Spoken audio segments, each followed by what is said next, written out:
Olá, saúdo cada um dos irmãos com a graça e a paz de nosso Senhor Jesus Cristo, amém? Meu nome é Miriam Anitta e eu vou dizer para os irmãos aquilo que eu entendi do texto Capacitados por Deus. Esse texto está lá no Manancial, não foi eu quem escrevi. E o Manancial é uma publicação de meditações diárias da União Feminina Missionária Batista do Brasil. Então, todo dia lá tem uma mensagem. Eu leio e só vou contar para os irmãos aquilo que eu entendi. Tá bom? Isto dito, eu gostaria de iniciar com uma oração.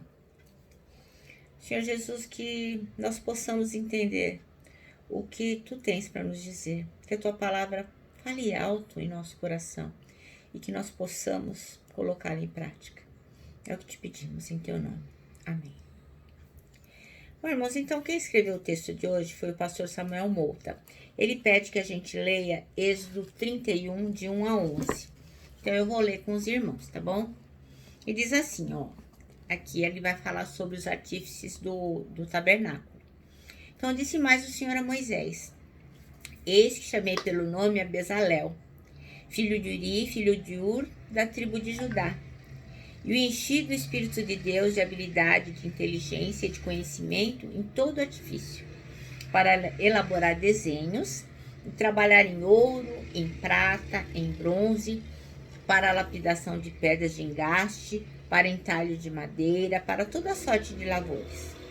Eis que lhe dei por companheiro a Oliabe, filho de Aizamaque, da tribo de Dan, e dei habilidade a todos os homens hábeis para que me façam tudo o que tenho ordenado: a tenda da congregação e a arca do testemunho e o propiciatório que está por cima dela e todos os pertences da tenda e a mesa com seus utensílios e o candelabro de ouro puro com todos os seus utensílios e o altar de incenso e o altar do holocausto com todos os seus utensílios e a bacia com o seu suporte e as vestes finamente tecidas, e as vestes sagradas do sacerdote Arão, e as vestes dos seus filhos, para oficiarem como sacerdotes, e o óleo de unção, e o incenso aromático para o santuário.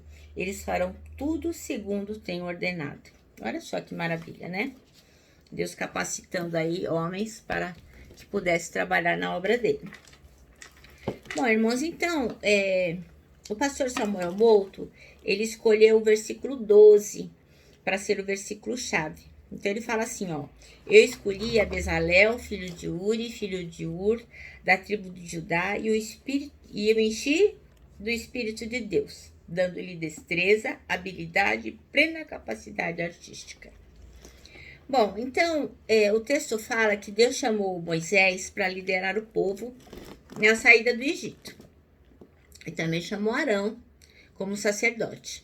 Então a gente lembra, né, que até Moisés não queria ir, ele achava que não tinha condições, que ele não falava direito, que ele gaguejava, mas enfim, Deus o capacitou. Então a gente conhece muito bem essas histórias, né? Mas a gente nem sempre está atento a histórias de pessoas que foram capacitadas por Deus para o desenvolvimento do seu plano. Pessoas que a gente não se atenta, né? Como Bezalel. Ele passa batido, né? O nome. Mas são pessoas que, mesmo que a gente não conheça tão bem, foram capacitadas por Deus. Então, Moisés, ele recebeu a revelação da construção do tabernáculo. E ele foi fiel na liderança da sua construção. Havia, no entanto, um problema. Moisés não daria conta de construir tudo sozinho. Seria impossível. Então, o que Deus fez? Capacitou Bezalel como primoroso construtor e artífice que levaria adiante o projeto. Então, as habilidades profissionais e artísticas de Bezalel, como também o seu auxiliar Aholiabe, foram dadas por Deus para uso na obra de Deus. Então, Deus sempre tem um objetivo, né? Ele nos capacita para que nós possamos trabalhar em prol da sua obra. Então, ainda hoje, o texto diz que Deus usa pessoas com diversos dons e diversas habilidades e talentos para levar adiante seu projeto. E aqui o pastor Samuel Mouta fala do projeto Amazônia, que é da Junta das Missões Nacionais. Então, este projeto, para quem não conhece, É um projeto que busca resgatar e levar Jesus Cristo para 30 mil comunidades ribeirinhas ali, que saem dos afluentes, que estão naquele local lá na Amazônia. E tem lugares que são inacessíveis praticamente, só se chega lá de barco. E eles têm uma cultura muito própria, eles têm indígenas, tem uns que nem falam a nossa língua. Então é difícil, né, chegar ali, é muito difícil. Então, eles, dentro desse projeto, eles têm 2 projetos que são o Sorriso Novo, que são pessoas da área da odontologia e dentistas que levam lá o tratamento odontológico para essas comunidades e falam de Jesus Cristo. E um projeto que é dos missionários, porque eles capacitam missionários, líderes locais ali, para que eles não precisem sair ali da Amazônia e possam ali mesmo multiplicar a palavra de Deus, né? Então, um projeto de formação de missionários. Então, esse projeto Amazônia, ele tem mais de 90 missionários trabalhando ali à disposição do reino de Deus. E são pessoas que Deus capacitou para fazer esse trabalho. Então, assim, são engenheiros, são educadores, dentistas, professores, farmacêuticos, construtores, motoristas. Tem muita gente envolvida nesse projeto. Então, a gente sabe que todos eles receberam essas habilidades profissionais ou espirituais de Deus e colocaram essas habilidades a serviço do reino. Inclusive, né, isso uma abertura à parte que eu faço. Se os irmãos quiserem saber mais do projeto, entrem lá no Google, coloca lá Projeto Amazônia, os irmãos vão ver as fotos. Tem uma parte lá que se os irmãos quiserem contribuir também pode. Enfim, orar, né, principalmente por esses 2 projetos, que é a formação de missionários e a questão do projeto Novo Sorriso. Enfim, o que o texto está dizendo aqui é que o Senhor capacitou essas pessoas para o seu serviço, tanto espiritual ou profissionalmente.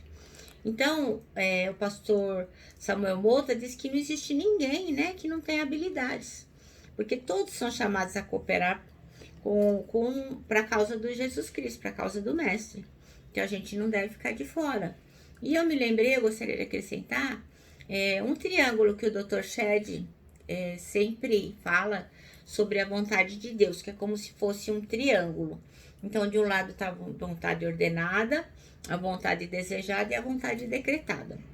Então, a vontade decretada de Deus já está feita. Por exemplo, ele decidiu que Jesus ia nascer de Maria, Jesus ia morrer na cruz, ele decidiu que Jesus vai voltar, que os mortos vão ressurgir. Isso aí é a vontade decretada. Existe também a verdade ordenada. E essa vontade a gente pode resistir. Por exemplo, quando a palavra fala assim, olha, guarda sua boca de falar coisas erradas, guarda o teu pé, em tudo dai graças. Então a gente pode resistir à vontade de Deus e não fazer aquilo que ele manda, porque a vontade ordenada está na palavra. E tem a vontade desejada, que eu acho que é aí que se enquadra os capacitados por Deus. Então Deus capacita todos nós e nos dá livre-arbítrio. Então ele nos dá inteligência, ele nos dá capacidade de discernimento, ele nos dá bom senso, ele nos dá habilidades, ele nos dá bons conselhos através dos irmãos, mas aí fica a nosso critério, se nós vamos querer trabalhar a serviço do reino ou não. Porque tem gente que fala assim, eu não sei qual que é meu dom, então eu não vou fazer nada, né? Não vou fazer nada na igreja, vou esperar, né, Deus se revelar, né? Então, eu gostaria de lembrar os irmãos de um texto que tem lá, muito conhecido, Isaías 6:8, que diz assim, ó: então ouvi a voz do Senhor conclamando, quem enviarei? E quem irá por nós? E eu respondi, eis-me aqui, envia-me. Então, uma certa ocasião, um rapaz foi cumprimentado por um trabalho que ele vinha fazendo de comunicação na igreja, um trabalho muito importante, um trabalho que estava tendo uma projeção e onde o evangelho realmente estava sendo propagado. E uma pessoa disse para aquele rapaz lá, nossa, parabéns, né, pelo seu trabalho, você criou uma coisa bem legal mesmo, né, foi um grande mérito o seu criar isso.